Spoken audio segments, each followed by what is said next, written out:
I'm Dixon Patton Jr. I'm a Gunai Yorta Yorta Wiradjuri Yuin Dudarawa artist. I'm born and bred in Melbourne, and I come from a family of storytellers.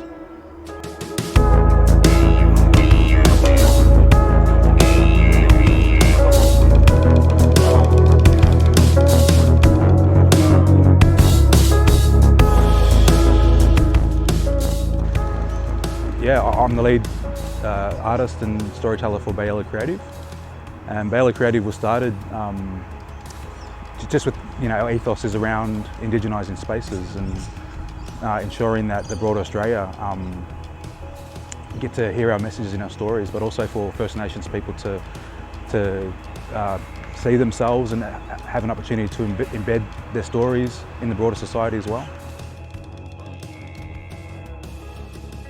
Every engagement that I do, I always remember the information and knowledge my elders gave me and senior artists across Victoria gave me. I was lucky enough to be around a lot of artists and for them to share their knowledge and their processes and being authentic to that process. And they opened a lot of doors for me. There were 10 images in total, and each of them had their own inspiration. Some were centred around totems, some were centred around country and place, being here on Bunjil's country.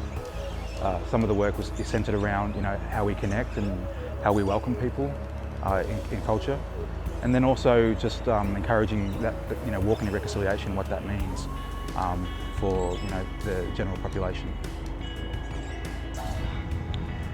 Any engagement that I do, it's really hard to separate history. It's really hard to separate my experience and my family's experience from any of the storytelling processes. Everything that we are and what we do is centred around healing.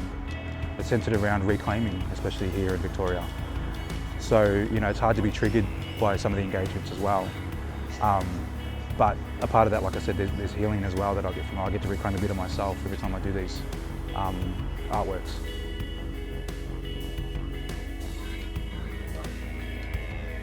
It's one time ago, we weren't asked to come to the table to speak about our own affairs.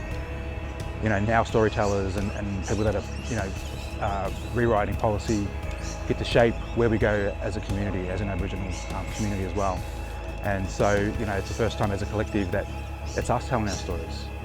It's us telling it from our perspective, and in the truth too. We owe it to the elders before us that opened the doors for us to walk through them, and that encourages the mob behind us to walk through as well.